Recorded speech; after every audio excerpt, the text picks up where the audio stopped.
अब देखो, कहानी की शुरुआत में हम स्टेफी को देखते हैं। आज उसके घर पर उसकी शादी के लिए बात चल रही थी। लड़के की माँ दहेज में 25 तोला सोना मांगती है। वो कहती है कि एक दूसरा रिश्ता भी है जिसने 23 तोला सोना देने की बात कही है। अगर तुम 25 तोला देने के लिए तैयार हो तो ठीक है, नहीं तो जाते टाइम हम उनसे भी मिल लेंगे। स्टेफी की माँ एग्नेस 25 तोला सोना देने के लिए तैयार हो जाती है। मारियानो के साथ स्टेफी का रिश्ता पक्का हो जाता है। अब देखो, बहुत पहले ही स्टेफी के पापा की मौत हो चुकी थी। उसका एक भाई है ब्रूनो, जो कि पार्टी वर्कर है। कोई काम नहीं करता, बस लड़ाई झगड़ा करता रहता है। तो प्रॉब्लम ये है कि एग्नेस अपनी बेटी की शादी के लिए 25 तोले सोने का इंतजाम कैसे करेगी। फिल्म का नाम है पॉन मैन और जियो हॉटस्टार पर इस फिल्म को आप देख सकते हैं। हिंदी में भी है, तो एक बार जरूर देखना। अब कहानी पर वापस आते हैं। इधर हम ब्रूनो को देखते हैं। एक आदमी चर्च की दीवार पर पार्टी का पोस्टर फाड़ रहा होता है, तो ब्रूनो उसकी जमकर धुलाई करता है, उसका सर फोड़ देता है, धमकी देता है कि अगर अगली बार से पार्टी पोस्टर को हाथ लगाया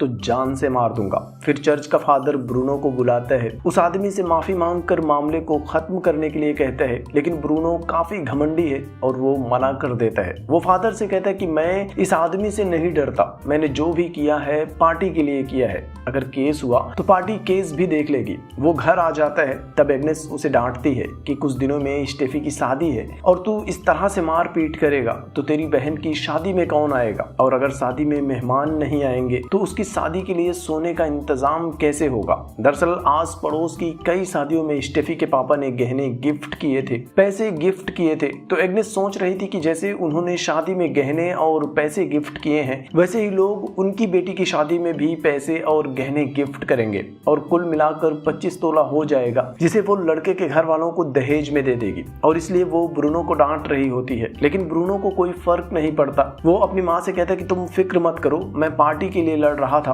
तो पार्टी सब कुछ देख लेगी। वो लोग स्टेफी की शादी में भी मदद जरूर करेंगे। इसके बाद ब्रूनो पार्टी ऑफिस में जाता है। तब लीडर उसे बताता है कि तुमने चर्च में जिस आदमी को मारा था उसने अटेम्प्ट टू मर्डर का केस किया है, तो अब प्रॉब्लम बढ़ गई है। तुम्हें माफी मांगकर मामले को खत्म कर लेना चाहिए था। ब्रूनो कहता है कि सर, मैंने पार्टी के लिए ही किया था, तो पार्टी केस देख लेगी। लेकिन लीडर कहता है कि पार्टी ने तुम्हें उस आदमी का सर फोड़ने के लिए कभी नहीं कहा था, और वैसे भी इलेक्शन आने वाला है तो पार्टी चर्च के खिलाफ नहीं लड़ेगी, क्योंकि उन्हें चर्च कमेटी का भी तो वोट चाहिए। और ब्रूनो को पार्टी से निकाल दिया जाता है। पार्टी लीडर उसे कहता है कि पार्टी तुम्हारा केस देख लेगी और जब तक तुम्हें जमानत नहीं मिलती तुम अंडरग्राउंड हो जाओ। पार्टी लीडर एक लॉज में उसके रहने का इंतजाम करवा देता है। लॉज में उसकी मुलाकात होती है वर्मा और रवि से। ये दोनों भी पार्टी वर्कर ही हैं और उन दोनों को भी ब्रूनो के बारे में सब कुछ पता चल जाता है कि इसके बहन की शादी है और दहेज में 25 तोला सोना देना है। वर्मा और रवि मिलकर ब्रूनो की मदद करने को तैयार हो जाते हैं। रवि एक और पार्टी वर्कर बास्टिन को कॉल करता है और बास्टिन की हेल्प से ये लोग अजीज नाम के एक लड़के से मिलते हैं। अजीज ज्वेलरी शॉप में काम करता है और स्टेफी की शादी में गहने देने के लिए तैयार हो जाता है। वो ब्रूनो से कहता है कि शादी के दिन मैं गहने लेकर आ जाऊंगा और वो गहने पहनकर तुम्हारी बहन की शादी हो जाएगी। फिर शाम को शादी में गिफ्ट का जो कलेक्शन होगा मैं उसका हिसाब करूंगा, जो पैसे होंगे उनके गहने दे दूंगा और जितने पैसे कम पड़ेंगे उतने गहने वापस लेकर चला जाऊंगा। ब्रूनो भी इस डील के लिए तैयार हो जाता है। फिर शादी का दिन भी आ जाता है। ब्रूनो, बर्मा, रवि और बास्टिन सब लोग अजेस के आने का वेट कर रहे होते हैं। थोड़ी देर में अजेस वहां आता है। वो सबके साथ किचन में जाता है, 25 तोले के गहने वजन करता है और फिर स्टेफी को एग्रीमेंट पर साइन करने के लिए कहता है। लेकिन जल्दी जल्दी में एग्नेस एग्रीमेंट पर साइन कर देती है और अजेस उन्हें गहने दे देता है। फिर मेहमान आने शुरू हो जाते हैं, गिफ्ट आने शुरू हो जाते हैं, बारात भी आती है। मारियानो के साथ स्टेफी की शादी हो जाती है। शादी में पार्टी का लीडर भी आया हुआ था और वो ब्रूनो को साइड में लेकर जाता है। उसे कहता है कि तुम खुद ही सब कुछ संभाल लेना, क्योंकि फिलहाल पार्टी तुम्हारे लिए कुछ भी नहीं कर पाएगी। परंपरा के अनुसार मारियानो और स्टेफी की फर्स्ट नाइट स्टेफी के घर पर ही होने वाली थी, तो मारियानो स्टेफी के घर पर ही रुकता है और पूरी बारात वापस चली जाती है। प्रोग्राम खत्म होने के बाद अजय सबके साथ किचन में जाता है, गिफ्ट में मिले हुए पैसे गिनता है तो पता चलता है कि सिर्फ 13 तोले सोने का पैसा इकट्ठा हुआ है। जिसके बाद अजय स्टेफी को बुलाकर 12 तोला के गहने वापस करने को कहता है। तब एग्नेस बताती है कि ब्रूनो ने चर्च में जिस आदमी को मारा था वो चर्च कमेटी का मेंबर था और उसकी वजह से विवाद हो गया था और चर्च कमेटी मेंबर्स ने शादी में बायकॉट कर दिया है और इसीलिए गिफ्ट में पैसे कम गिरे हैं। तो अजय गुस्सा हो जाता है और कहता है कि मैं गहने के बिना यहाँ से नहीं जाऊंगा। मजबूर होकर एग्नेस स्टेफी के कमरे का दरवाजा खटखटाती है। स्टेफी दरवाजा खोलती है। तब एग्नेस उसे गहने वापस करने के लिए कहती है। स्टेफी कहती है कि अगर हम अभी गहने वापस करेंगे तो मारियानो को सब कुछ पता चल जाएगा, उसे सो जाने दो, फिर मैं खुद बाहर आकर गहने दे दूंगी। एग्नेस वापस अजेस के पास जाती है। उसे कहती है कि तुम सुबह आकर अपने गहने ले जाना, लेकिन अजेस इसके लिए तैयार नहीं होता। वो कहता है कि अपने गहने लिए बिना मैं वापस नहीं जाऊंगा। पूरी रात वो घर के बाहर बैठकर मारियानो के सोने का वेट कर रहा होता है, लेकिन मारियानो तो कमरे के अंदर स्टेफी के साथ पूरे जोश में लगा हुआ था। अगली सुबह अजेस की आंख खुलती है तो देखते हैं कि स्टेफी मारियानो के साथ अपने ससुराल जा चुकी है। एग्नेस बताती है कि वो पूरा सोना लेकर चली गई है। अजेस कहता है कि मैं उसकी ससुराल जाऊंगा और हर हाल में अपना सोना लेकर आऊंगा, और वो स्टेफी की ससुराल थलवट्टी चेरा पहुंच जाता है। यहाँ भी शादी का फंक्शन चल रहा होता है। स्टेफी पूरे गहने पहनकर स्टेज पर बैठी हुई थी और तभी वो अजेस को देखकर शॉक्ड हो जाती है। वो सोचते हैं कि ये आदमी तो एकदम पीछे ही पड़ गया है, सोना लिए बिना मानेगा नहीं। तभी अजेस और ब्रूनो भी वहां आ जाते हैं। स्टेफी एग्नेस से मिलती है, उसे बताती है कि मेरी सास और ननद ने अब तक 20 बार सोना तौलकर देख लिया है, सोना वापस करना बहुत मुश्किल होगा। इसके बाद दोनों खाने की टेबल पर बैठते हैं। तभी अजेस भी उनके पास आ जाता है। वो स्टेफी से सोना वापस करने के लिए कहता है। वो कहता है कि चुपचाप सोना वापस कर दो, नहीं तो मैं यहाँ हंगामा खड़ा कर दूंगा, किसी को भी चैन से जीने नहीं दूंगा। एग्नेस उससे रिक्वेस्ट करती है, वादा करती है कि मौका मिलते ही हम तुम्हारा सोना वापस कर देंगे। खैर इसके बाद अजेस ब्रूनो के पास जाता है। वो मारियानो और उसके दोस्तों के साथ होता है। अजेस को देखकर मारियानो पूछता है कि ये कौन है। तब मजबूर होकर ब्रूनो उसे बताता है कि ये मेरा कजन है, मेरी बुआ का लड़का है। खैर अगली सुबह सब लोग घर वापस जा रहे होते हैं। तब एक बार फिर से अजेस स्टेफी को साइड में बुलाता है और गहने वापस करने के लिए कहता है। तब स्टेफी कहती है कि मुझसे क्यों मांग रहे हो, तुम्हारे पीछे तो मेरा भाई खड़ा है, उसी से मांग लो। वैसे भी ये किसी काम का नहीं है, अगर ये किसी लायक होता तो मुझे इस राक्षस से शादी नहीं करनी पड़ती। मतलब साफ था स्टेफी मारियानो को पसंद नहीं करती थी, क्योंकि वो जानती थी कि मारियानो एक क्रिमिनल है, उसकी माँ लालची है, लेकिन फिर भी मजबूरी में उसे मारियानो के साथ शादी करनी पड़ी थी। दरअसल मारियानो भी इस इलाके का एक खतरनाक आदमी था। छोटी छोटी बात पर गुस्सा हो जाता था, मारपीट भी करता था। इलाके में हर कोई उसके गुस्से से डरता था। लेकिन मारियानो के बारे में जानने के बाद भी अजेस अपनी जिद पर अड़ा रहता है। वो हर हाल में अपना सोना वापस लेकर जाना चाहता था। वो फिलहाल ब्रूनो के साथ मारियानो के घर से चला जाता है, लेकिन शहर जाने के बजाय पास के ही एक लॉज में रुकता है। रात में अजेस सो रहा होता है, लेकिन ब्रूनो अपनी सोच में डूबा हुआ था।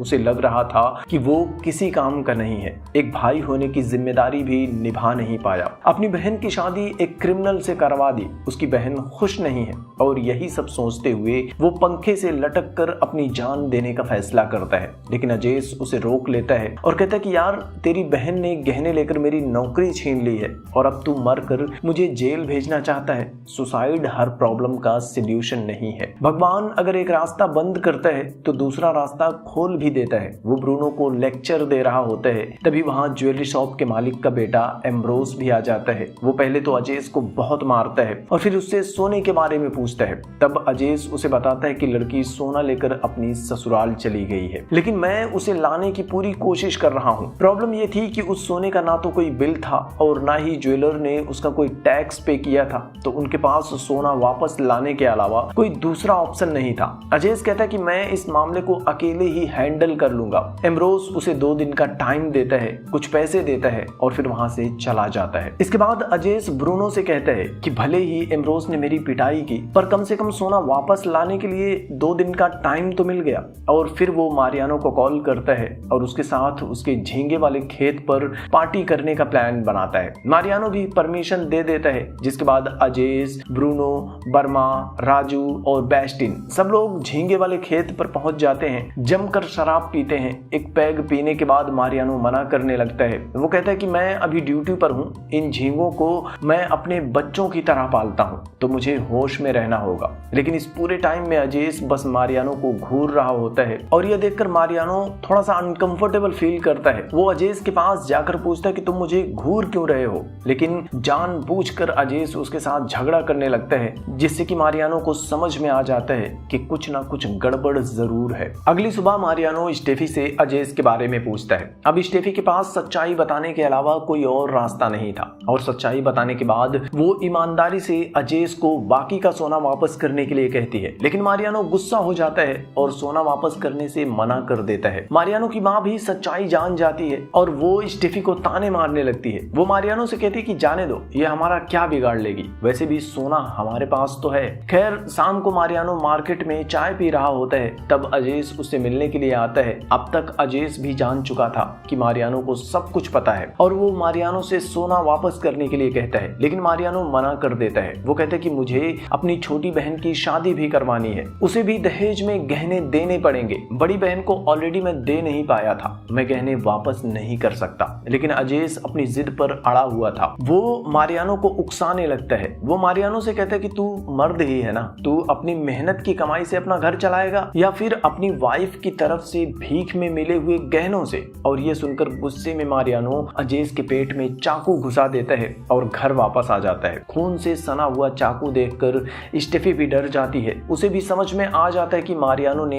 अजेस को मार डाला है। वो तुरंत अपने भाई को कॉल करके सब कुछ बता देती है। अगली सुबह ब्रूनो उसके घर आता है। माँ की तबीयत खराब है ऐसा कहकर वो स्टेफी को लेकर वहां से जाने लगता है, लेकिन तभी मारियानो उन्हें रोक लेता है। स्टेफी के सारे गहने उतरवा लेता है, जिसके बाद ब्रूनो और स्टेफी अजेस को ढूंढने निकल पड़ते हैं। उन्हें लगता है कि शायद अजेस हार मानकर अपने घर चला गया होगा। पता पूछते पूछते आखिरकार वो दोनों अजेस के घर पहुंच जाते हैं तो पता चलता है कि अजेस घर पर नहीं है। अजेस की माँ और उसकी छोटी बहन ईंट के भट्ठे पर काम कर रही हैं। घर में ठीक से खाने की भी पैसे नहीं है और पिछले 8 दिनों से उन्हें नहीं पता कि अजेस कहाँ है। अजेस के घर की यह हालत देखकर स्टेफी और ब्रूनो की आंखों में आंसू आ जाता है। उन्हें समझ में आ जाता है कि आखिर अजेस 120 ग्राम सोने के लिए अपनी जान खतरे में क्यों डाल रहा है। खैर स्टेफी वापस अपने ससुराल आ जाती है और अब वो किसी भी हाल में सोना वापस करने का फैसला करती है। और फिर एक दिन मारियानो, उसकी माँ और उसकी बहन